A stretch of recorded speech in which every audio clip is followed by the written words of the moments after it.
A'udzubillahi minasyaitonirrajim. Bismillahirrahmanirrahim. Assalamualaikum warahmatullahi wabarakatuh. Alhamdulillah, tsumma alhamdulillah. Assalatu wassalamu ala asrofil anbiya'i wal mursalin wa ala alihi wa sahbihi ajma'in. Rabbi shrahli sadri wa yassirli amri wahlul 'uqdatam min lisani yafqahu qawli. La haula wala quwwata illa billahil aliyyil azim. Alhamdulillahirabbil alamin. Akhwat fillah rahimakumullah. Marilah sama-sama kita bersyukur kepada Allah Subhanahu wa taala atas segala nikmat yang Allah berikan, terutama nikmat sehat di tengah pandemi COVID-19 ini. Nikmat yang sangat besar tentunya dengan nikmat sehat di masa pandemi ini ya. Kemudian juga nikmat yang lainnya adalah nikmat Allah masih memberikan usia kepada kita sehingga kita masih diberi kesempatan untuk berbuat baik dan memperbaiki diri. Juga yang tidak kalah pentingnya harus kita syukuri itu adalah nikmat yang besar adalah bisa bergabungnya kita bersama jamaah yang kita cintai ini. Salawat dan salam semoga senantiasa tercurah limpah kepada tauladan umat sepanjang zaman Habibana wa Nabiyana Rasulullah Muhammad Sallallahu Alaihi Wasallam beserta keluarga, sahabat dan para pengikutnya yang senantiasa berjuang membela agama Allah ini, yang mudah-mudahan kita pun juga bisa berkontribusi dalam mengembalikan peradaban Islam. Baik, untuk hari ini mungkin saya ingin sharing mengenai al-kibar dan senioritas dakwah ya. Alhamdulillah Allah memberikan kepercayaan kepada kita semua untuk meneruskan risalah para nabi ya, khususnya nabi kita, nabi yang kita cintai, nabi yang kita rindukan perjumpaannya ya di yaumil akhir kelak, yaitu Nabi Muhammad Shallallahu Alaihi Wasallam ya. Suatu penghargaan besar dari Allah yang telah mentakdirkan kita menjadi hamba-hambanya untuk berhimpun dalam gerakan dakwah ya, untuk senantiasa berdakwah, beramar ma'ruf nahi munkar, karena satu cita-cita bersama kita ya, lali kalimatillah, yang mengembalikan Islam ya sebagai rahmatan lil alamin, mengembalikan Islam untuk menguasai bumi ini ya. Nah, itu merupakan penghormatan ya, penghargaan, sebuah penghargaan ilahi. Ini tentu harus kita respon dengan positif ya atas amanah tersebut ya. Insya Allah itu merupakan satu kemuliaan dunia dan akhirat ya, yang akan diberikan oleh Allah Subhanahu wa taala sesuai dengan janjinya dalam surat Al-Fussilat ya, surat yang ke-41 ayat 30 sampai 33. A'udzubillahi minasyaitonirrajim. Innal ladzina qalu rabbunallah tsumma istaqamu tatanazzalu alaihimul malaikah alla takhafu wa la tahzanu wa abshiru bil jannati allati kuntum tu'adun. Artinya, sesungguhnya orang-orang yang berkata Tuhan kami adalah Allah, kemudian mereka meneguhkan pendirian mereka, maka malaikat-malaikat akan turun kepada mereka dengan berkata, janganlah kamu merasa takut dan janganlah kamu bersedih hati, dan bergembiralah kamu dengan memperoleh surga yang telah dijanjikan kepadamu. Kemudian dalam ayat ke-31 ya dilanjutkan, nahnu awliyaukum fil hayatid dunya wa fil akhirah walakum fiha ma tashtahi anfusukum walakum fiha ma tad'un. Kamilah pelindung-pelindungmu dalam kehidupan dunia dan akhirat, Di dalamnya surga kamu peroleh apa yang kamu inginkan dan memperoleh apa yang kamu minta. Ayat ke-32-nya adalah nuzulam min ghafurir rahim, sebagai penghormatan ya, sebagai penghormatan bagimu dari Allah yang Maha Pengampun lagi Maha Penyayang. Dilanjutkan dalam surat 33, wa man ahsanu qawlam mimman da'a wa man ahsanu qawlam mimma da'a ilallah wa amila salihan wa qala innani minal muslimin. Dan siapakah yang lebih baik perkataannya daripada orang yang menyeru kepada Allah?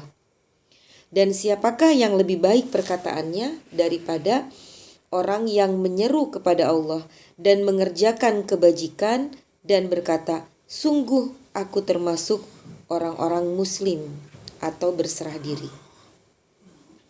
Surat Al-Fussilat ayat 30 sampai 33 ya. Tadi di sana disebutkan ya firman Allah, siapakah yang lebih baik perkataannya daripada orang menyeru kepada Allah dan mengerjakan kebajikan. Begitu. Insya Allah di sini kita ya yang pertama memang mendapatkan melanjutkan risalah Nabi ya, yaitu sebagai penyeru dakwah, karena kita pun juga telah bergabung dalam jamaah dakwah ya. Dan disitulah mungkin Allah memberikan penghormatan ya kepada para penerus risalah Nabi ini, yaitu seorang muslim yang mengemban amanah sebagai pendakwah. Nah tadi jaminannya itu adalah surga. Maka kita janganlah merasa takut dan janganlah merasa sedih, lalu kita harus bergembira karena Allah telah menjanjikan surga kepada kita ya. Masya Allah, luar biasa. Akhwat dan ummahat fillah rahimakumullah, tentu penghargaan tadi ya yang Allah berikan kepada kita ya sebagai dai, sebagai penyeru dakwah, bukanlah untuk sesuatu yang dibanggakan ya, lalu merasa tinggi hati ya, apalagi ujub ya, sombong ya, kita memiliki sifat kiber ya, naudzubillahi min dzalik ya. Jangan sampai kita menyombongkan diri ya dan meremehkan orang lain.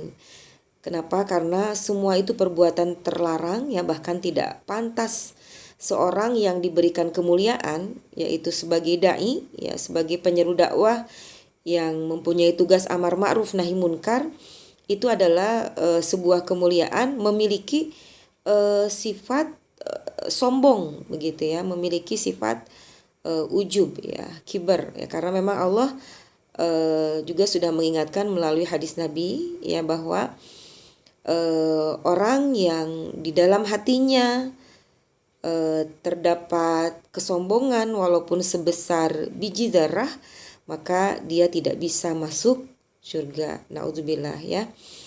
Begitu Islam itu memperhatikan kesucian jiwa ya, memperhatikan tazkiyatun nafs dari masing-masing umatnya ya, dari seorang muslim, dari seorang mukmin ya. Walaupun sebesar biji zarah, ternyata kita tidak bisa masuk surga ya. Walaupun sebesar biji zarah kesombongan begitu ya, ternyata itu bisa menghalangi seorang mukmin memasuki surga Allah. Nah, ummahat fillah, ternyata sikap sombong itu bukan hanya dilihat dari dimensi hablum minallah secara vertikal ya, hubungan kita hambanya dengan Tuhannya ya, hubungan seorang mukmin dengan Allah yang memang ketika dalam sikap sombong itu bisa menghalangi kita masuk surga. Ternyata secara horizontal pun ya, atau hablum minanas pun itu tidak baik akibatnya ya, ketika kita memiliki perilaku sombong ya, karena merasa tinggi hati ya mengakibatkan kerusakan struktur hubungan antar sesama ya. Bayangkan jika manusia dengan sikap sombongnya itu saling merendahkan ya, saling meremehkan satu dengan yang lainnya, akhirnya menyebabkan tidak saling menghormati ya, saling menjatuhkan kewibawaan ya. Kemudian tidak ada trust ya atau sikoh, kepercayaan ya. Kemudian juga tidak ada etika ya, tidak menghormati tata krama, tata susila ya. Apa jadinya kehidupan ini jika hal itu terjadi ya. Betapa sikap sombong itu merusak dimensi secara hablum minallah juga hablum minanas ya. Oleh karena itu sepertinya memang kita harus senantiasa sering berdoa ya, agar Allah menjauhkan kita dari sikap sombong ya, agar Allah menjauhkan kita dari sikap ujub ya, tinggi hati, dan juga kita harus memohon kepada Allah untuk diberi kekuatan agar kita bisa merendah ya, merendah hati di hadapan Allah, dan merendah hati di hadapan manusia, dan merendah diri di hadapan Allah. Ya, ummahat fillah rahimakumullah, dalam setiap organisasi ya, termasuk organisasi dakwah, tentu ada yang datang, ada yang pergi ya, kemudian ada yang baru, ada yang lama ya, artinya ada yang senior dan ada yang junior mungkin ya. Nah, bagi para senior gitu ya di pergerakan dakwah ini, di organisasi dakwah ini, janganlah lantas membuat mereka menjadi sombong ya, merasa tinggi, merasa lebih lama, merasa lebih hebat ya dari orang lain gitu ya. Tidak layak seperti itu, apalagi dalam jamaah dakwah yang notabene di dalamnya ya kita ini adalah sebagai dai, sebagai kader dakwah. Nah, ada beberapa hal yang bisa membuat seseorang itu menjadi sombong ya, menjadi tinggi hati. Apakah mungkin karena ilmunya, ataukah mungkin karena jabatannya, ataukah mungkin karena berasal dari keturunan yang terhormat ya, atau mungkin dari kekayaannya sehingga merasa tinggi, merasa mulia, merasa lebih daripada orang-orang yang di sekitarnya, begitu ya. Andaikan seseorang itu memiliki ilmu yang lebih tinggi ya, katakanlah mungkin dengan gelarnya ya doktor lah mungkin ya, atau setidaknya S2 ya, atau S3 ya, mungkin secara kasta gitu ya, secara kasat mata ya itu lebih tinggi mungkin dibandingkan dengan S1 atau SMA dan seterusnya begitu ya. Akan tetapi justru ketika ilmu semakin tinggi, seharusnya seperti ilmu padi ya, semakin berisi ya, maka semakin menunduk, semakin merendah begitu ya. Tidak ada yang patut dibanggakan ketika seseorang itu memiliki ilmu yang lebih tinggi dibandingkan dengan orang lain. Kenapa? Karena ilmu itu pada hakikatnya adalah milik Allah ya. Dialah yang mengajarkan kita sedikit dari ilmunya. Maka justru ilmu itulah yang seharusnya memberikan rasa takut kepada Allah ya. Justru bagi orang-orang yang beriman, ketika ilmu semakin bertambah, maka rasa takut juga semakin bertambah. Ilmu bertambah, iman bertambah ya. Ilmu bertambah, akhlak itu semakin baik.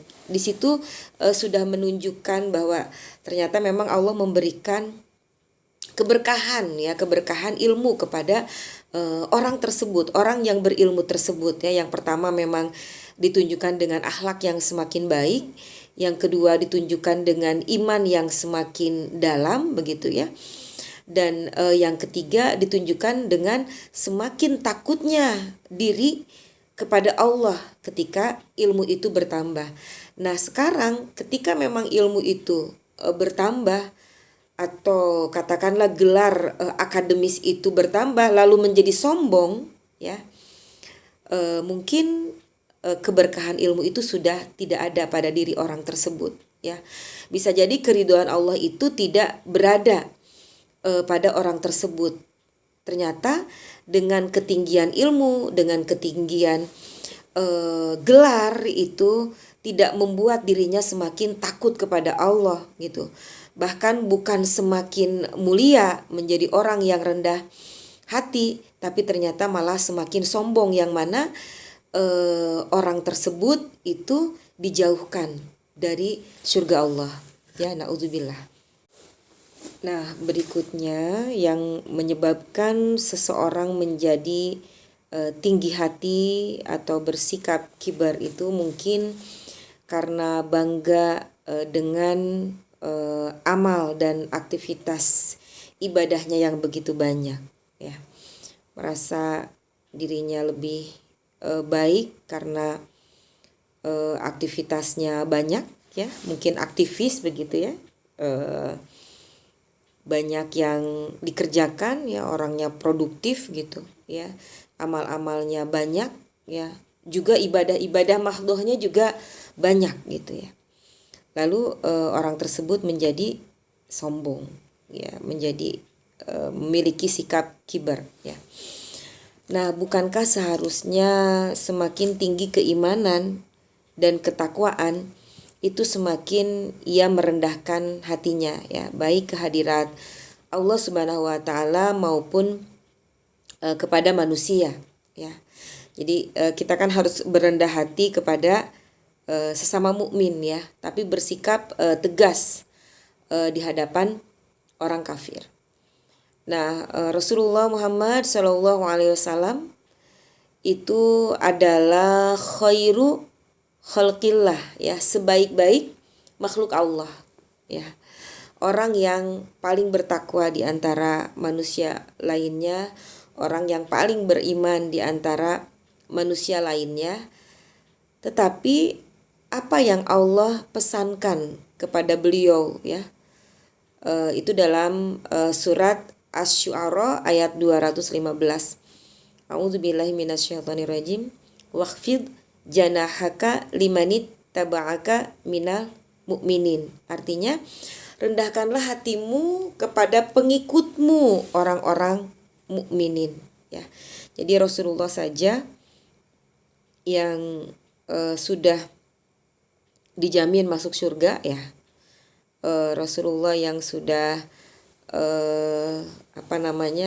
dijamin diampuni dosanya, baik dosa masa lalu ataupun yang akan datang, itu masih diperintahkan oleh Allah untuk merendahkan hati di hadapan orang-orang mukmin ya. Nah, kita ya yang memang tidak ada jaminan surga dari Allah ya, tidak ada jaminan untuk diampuni segala dosa yang kita perbuat, apakah kita tidak takut gitu ya untuk berbuat sombong ya. Mudah-mudahan Allah senantiasa membimbing kita untuk berendah hati ya, berendah hati di hadapan manusia ya, kemudian juga berendah diri di hadapan Allah ya. Nah, bagi orang yang merasa lebih banyak amalnya, lebih tinggi kedudukannya di dalam aktivitas dakwah ya, karena tadi senior tuh ya, senior lebih banyak infaknya, mungkin senior lebih banyak kontribusinya ya di dalam organisasi, di dalam jamaah, senior lebih lebih aktif, lebih sangat banyak yang bisa beliau handle misalnya ya, dengan amanah-amanah dakwah gitu. Seharusnya itu tidak membuat lebih baik ya dari orang lain, begitu ya. Karena ya teladan kita Rasulullah Muhammad Shallallahu Alaihi Wasallam ya sudah berpesan ya, idza qala ar-rajulu halakan nasu fahuwa ahlakuhum. Artinya, jika kamu mendengar seseorang berkata semua orang rusak, maka dialah orang yang paling rusak. Ya, jadi semua orang rusak, maka dialah orang yang paling rusak. Jadi ketika kita mengatakan orang lain buruk, berarti dialah yang paling buruk, gitu ya. Ketika mengatakan orang lain sesat, bisa jadi mungkin dialah yang sesat, begitu ya. Nauzubillah. Jadi harus hati-hati mungkin ya dengan perkataan kita ya. Kemudian dalam hadis lain juga dikatakan ya, Rasulullah bersabda, hasbumriin min syarri ayyahkira akhahul muslim. Cukuplah keburukan seseorang karena ia menghina saudaranya sesama muslim ya. Mungkin merasa tinggi, orang lain rendah, merasa dirinya banyak berkontribusi, orang lain sedikit, merasa dirinya yang paling banyak aktivitasnya ya, amal dakwahnya, orang lain sedikit. Nah, itu cukuplah ya, seseorang itu sudah dikatakan sebagai penghina ya saudara muslimnya yang lain ya. Nah, jangan sampai mungkin kita termasuk orang-orang seperti itu ya. Kita harus senantiasa melatih diri untuk berendah hati ya. Rasulullah Shallallahu Alaihi Wasallam juga mengingatkan dalam sebuah hadis ya, seseorang yang berbangga dengan keturunannya, sungguh ia menjadi arang api neraka, atau lebih rendah dari hewan yang bermain-main di kotoran sampah. Jadi teringat ya, dulu saya pernah, karena di peternakan begitu ya, pernah mengunjungi sebuah peternakan, punten ya, BABI begitu. Itu hewan tersebut itu seringkali ya makan sampah ya. Memang makanya mungkin hikmahnya besar ya, kenapa Allah mengharamkan hewan bab satu itu ya. Jadi bab satu itu kesukaannya bermain-main di tempat sampah, bahkan dia makan kotorannya sendiri ya. Kaleng pun dimakan, sampah-sampah itu dimakan ya oleh hewan tersebut ya. Jadi teringat begitu ke sana ya. Berarti tadi kalau seseorang yang berbangga dengan keturunannya, maka ia menjadi arang api neraka, dan bahkan lebih rendah dari hewan yang bermain-main di kotoran sampah ya. Jadi betapa Allah merendahkan ya kepada orang-orang yang berperilaku sombong ya, sampai disetarakan begitu ya dengan hewan yang bermain-main di kotoran sampah ya. Nauzubillah. Mudah-mudahan ya Allah memberikan kekuatan kepada kita untuk menjauhi sikap sombong tersebut. Nah, ummahat fillah rahimakumullah, salah satu fikroh dakwah kita adalah dakwah salafiyah yang menuntut kita untuk meneladani pendahulu kita ya, selain Rasulullah Muhammad SAW tentunya ya. Kita harus meneladani pendahulu kita yang solih ya dalam sikap kerendah hatian mereka ya. Nah, yang pertama tentu adalah tauladan utama, itu adalah Rasulullah Muhammad SAW ya. Para sahabat tentu tidak kurang-kurangnya ya cinta kepada Rasulullah begitu ya. Bahkan cinta mereka melebihi cintanya kepada diri sendiri gitu ya. dan anak, istri atau pasangan gitu ya, dan juga anak-anaknya. Akan tetapi para sahabat itu tidak terbiasa berdiri ya, atau tidak pernah malah ya berdiri untuk menyambut kedatangan Rasulullah Shallallahu Alaihi Wasallam. Kan kalau kita ya secara umum adat atau etika gitu, ketika ada orang yang lebih tinggi atau ada tamu misalnya yang lebih tinggi begitu ya, apakah itu mungkin orang yang memiliki jabatan ya, seperti para pejabat-pejabat, atau mungkin orang yang memiliki ilmu atau ulama-ulama begitu ya, kita kan sudah seperti terbiasa ya, ada etika tersendiri gitu, tiba-tiba berdiri gitu kan karena menyambut kedatangan mereka. Akan tetapi para sahabat dulu tidak demikian kepada Rasulullah. Ketika Rasulullah datang ya duduk saja begitu ya. Kenapa ya, bukannya para sahabat itu cinta ya, begitu hormatnya gitu ya, karena memang hal itu tidak disukai oleh Rasulullah ya.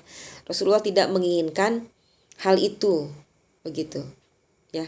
Sebagaimana berita yang diriwayatkan Anas bin Malik, ia berkata, an Anasin qala lam yakun syakhsun ahabba ilaihim mir Rasulillahi sallallahu alaihi wasallam qala wa kanu idza ra'auhu lam karahiyatihi. Artinya, meskipun kita tahu bahwa para sahabat adalah orang yang paling cinta kepada Rasulullah Shallallahu Alaihi Wasallam, namun mereka tidak pernah menyambut berdiri kedatangan Rasulullah Shallallahu Alaihi Wasallam karena mereka tahu bahwa hal itu tidak disenangi oleh Nabi.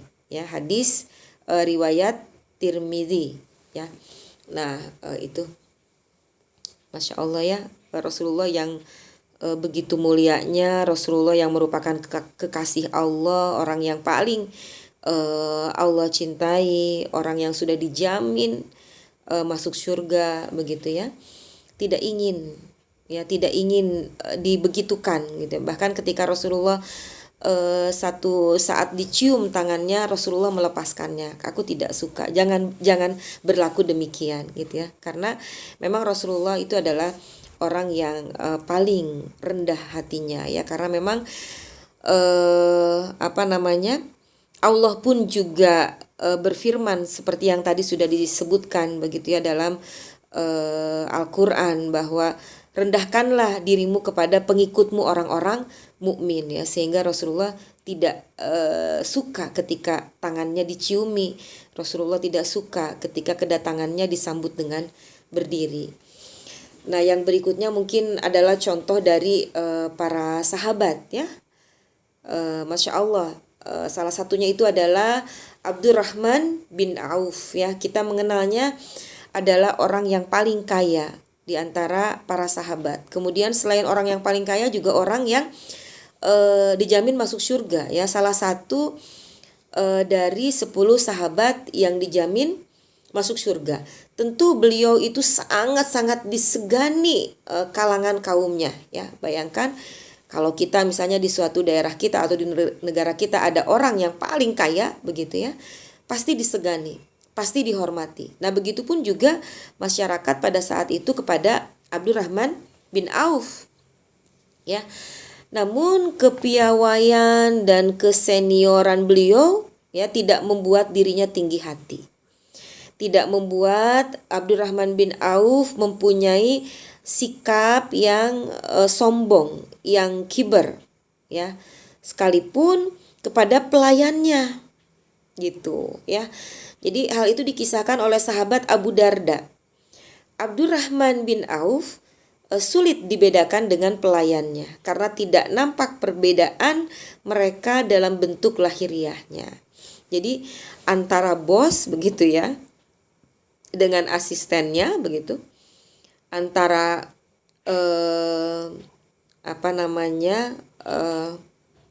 bos begitu ya dengan khadimatnya, itu tidak ada perbedaan dari sisi lahiriah. Jadi penampilan Abdurrahman bin Auf berarti bisa ditafsirkan sederhana begitu ya, karena tidak bisa dibedakan gitu dengan khodimatnya.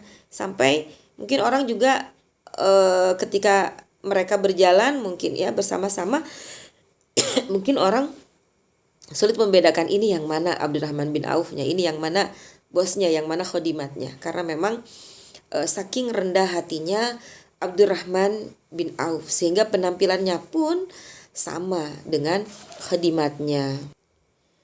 Nah, yang berikutnya keteladanan dari seorang imam besar, ulama besar, yaitu Imam Hasan Al-Basri ya. Beliau itu kan memiliki ilmu yang banyak ya, ilmu yang dalam, ilmu agama yang dalam. Jadi ketinggian ilmu seorang imam, seorang ulama tersebut tidak memperdayakan dirinya menjadi hamba Allah yang sombong ya, atau seseorang yang sok gitu ya, seorang yang sok tahu, yang merasa lebih hebat di hadapan teman-temannya. Tidak demikian ya. Suatu saat Hasan Al-Basri itu berjalan dengan beberapa orang ya. Kemudian orang-orang itu berjalan di posisi belakang begitu ya. Jadi menempatkan Imam Hasan Al-Basri itu di depan gitu. Sementara pengikut-pengikutnya di belakang. Maka Imam Hasan Basri pun mencegah mereka melakukan itu ya, seraya berkata, tidak benar hal ini dilakukan oleh setiap hamba Allah. Jadi hal itu tidak benar, kata Hasan Al-Basri. Ya mungkin kita juga sering ya melihat ya, bahkan berperilaku seperti itu ketika ada tamu ya, yang kelihatannya tamu agung ya, tamu besar gitu kan. Kita tidak berani mendahului gitu ya. Kita tidak berani mendahului, berjalan di depannya, lalu kita memposisikan jalan kita di belakang gitu ya, karena mungkin beliau lebih terhormat, beliau lebih mulia, beliau lebih agung gitu. Padahal kan belum tentu juga ya, karena kemuliaan seseorang itu dilihat dari ketakwaannya di hadapan Allah, bukan jabatannya, bukan ilmunya atau yang lain-lainnya, tapi ketakwaannya. Dan hal itu memang tidak dibenarkan ya dalam Islam sebetulnya begitu ya. Nah, kemudian ada seorang tabi'in seperti Abu Sufyan As-Sauri ya. Ternyata ia juga benar-benar teruji ya sifat ketawaduannya atau kerendahan hatinya gitu ya. Nah, saat beliau berkunjung ke sebuah negara ya, ke Ramallah ya di Palestina, ada seseorang namanya Ibrahim bin Adam mengutus ya seseorang kepada Sofyan Sauri untuk meminta agar datang bersinggah ke rumahnya ya, seraya berkata, wahai Sofyan, kemarilah untuk berbincang-bincang ya. Sofyan pun mendatangi Adam ya. Jadi Sofyan Sauri pun mendatangi Adam ya. Ketika Adam ditegur oleh seseorang ya atas sikapnya itu gitu, hei Adam, mengapa kamu berbuat demikian gitu ya. Kemudian Adam menjawab, saya ingin menguji ketawaduannya ya, saya ingin menguji ketawaduan Abu Sufyan As-Sauri. Ternyata memang imam tersebut ya, tabiin tersebut memiliki sikap tawadu ya, rendah hati. Jadi mungkin ada orang bukan siapa-siapa, katakanlah mungkin kita ya bukan siapa-siapa, kemudian mungkin ada kunjungan ya bupati atau gubernur atau presiden ke situ gunung misalnya. Kemudian kita berkata, wahai presiden, datanglah ke sini, kemarilah begitu ya. Datang nggak gitu? Ketika ada seorang rakyat yang meminta beliau-beliau, para pemimpin, para pejabat itu untuk mendatangi rakyatnya, mendatangi kita gitu ya. Nah, sepertinya wallahu alam ya, untuk seorang presiden apalagi saat ini wallahu alam gitu ya, kira-kira datang atau tidak. Nah, disitulah mungkin diuji ketawaduan seseorang itu ya, sehingga jabatan ya atau kedudukan itu tidak layak dijadikan alasan untuk berbangga diri, apalagi membusungkan dada begitu ya. Akulah orang besar, akulah seorang pemimpin, akulah seorang pejabat. Nah, sungguh sangat luar biasa ya teladan-teladan dari Rasulullah dan para pendahulu ya kita. Nah, kemudian ada juga yang berikutnya kita harus belajar dari teladannya Umar bin Abdul Aziz ya.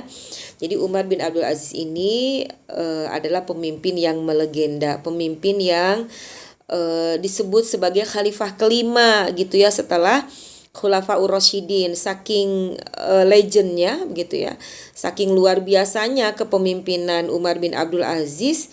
Jadi orang-orang menyetarakan dengan Khulafaur Rasyidin, yang mana Khulafaur Rasyidin kita tahu itu hanya 4 ya, 4 kepemimpinan 4 orang begitu ya, Abu Bakar, Umar, Utsman, Ali rahimakumullah begitu ya.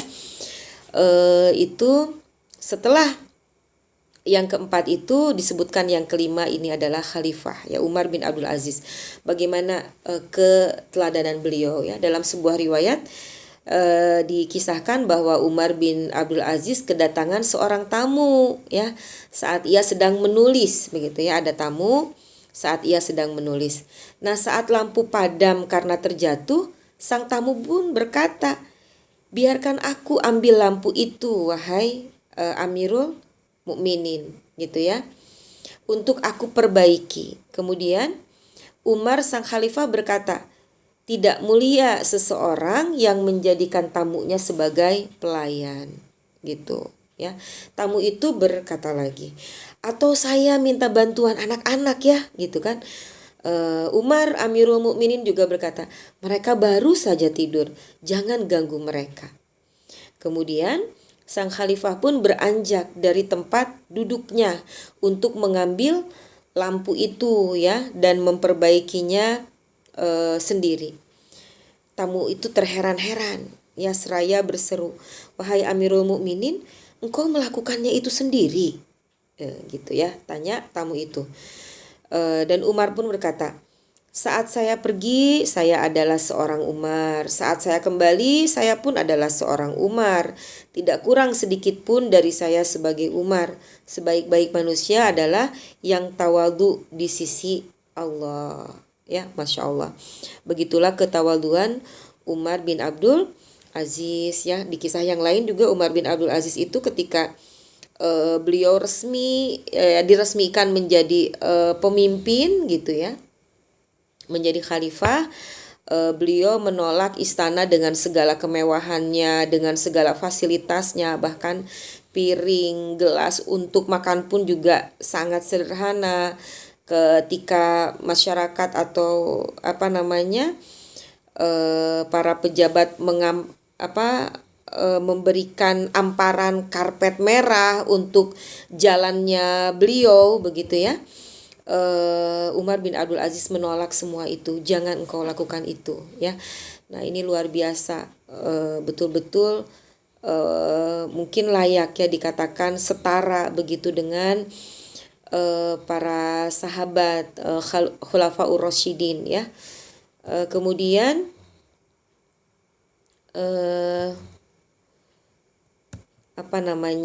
yang berikutnya adalah hikmah ya dari itu semua yang sudah disebutkan ya dari awal ya hingga akhir.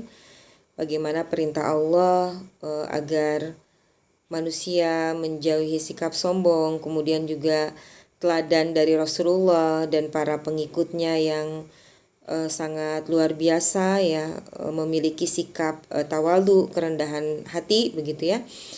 Hikmahnya itu adalah orang-orang yang berhimpun ya dalam mahabbah dan keridhaan Allah sejatinya mengenyahkan sifat sombong ya atau senioritas, apalagi figuritas ya. Hiasilah diri kita dengan tawadhu ya atau rendah hati, selalulah merasakan bahwa kita fakir ilmu ya, terutama saya sangat fakir ilmu begitu ya.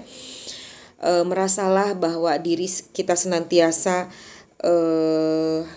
membutuhkan akan ilmu, sehingga senantiasa merasa haus untuk terus-terusan mencari ilmu begitu ya. Dan juga merasakan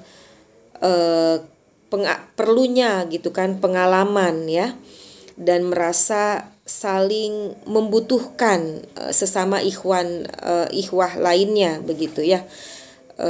Karena ya dalam jamaah dakwah itu ya kita butuh bersinergi ya, kita butuh bekerja sama, kita harus senantiasa salamatus sodar ya, melapangkan dada kita ya untuk menerima kekurangan dan kelebihan satu sama lain begitu ya. Saling merasa membutuhkan begitu ya, dengan kelebihan dan kekurangannya masing-masing. Tentu kita pasti bisa saling menutupi dan saling melengkapi ya. Sungguh kita ini adalah hamba Allah yang lemah ya, kecuali Allah memberikan kekuatan ya. Hamba Allah yang fakir ilmu ya, kecuali Allah memberikan kekuatan kepada kita untuk saling bertausiah ya, dalam kebenaran, dalam kesabaran begitu ya, sehingga kita senantiasa menjadi kuat dalam jamaah dakwah ini ya. Tidak merasa senioritas ya, tidak merasa bahwa kita yang paling benar ya, paling baik di antara yang lainnya, dan senantiasa fikoh ya, percaya begitu kepada kiadah kita ya. Jangan sampai mengatakan ya salah satu kiadah misalnya under capacity lah, atau misalnya banyak kekurangan lainnya sehingga menyebabkan kesikohan kita luntur ya. Nauzubillah, kita tidak mau kita menjadi jamaah dakwah yang tercerai-berai begitu, padahal tujuan kita sudah mulia ya, mengembalikan Islam ya, kemudian juga mencari keridhaan Allah ya. Dengarlah taujih robani ini ya, dalam surat Al-Isra ayat 37 sampai 38.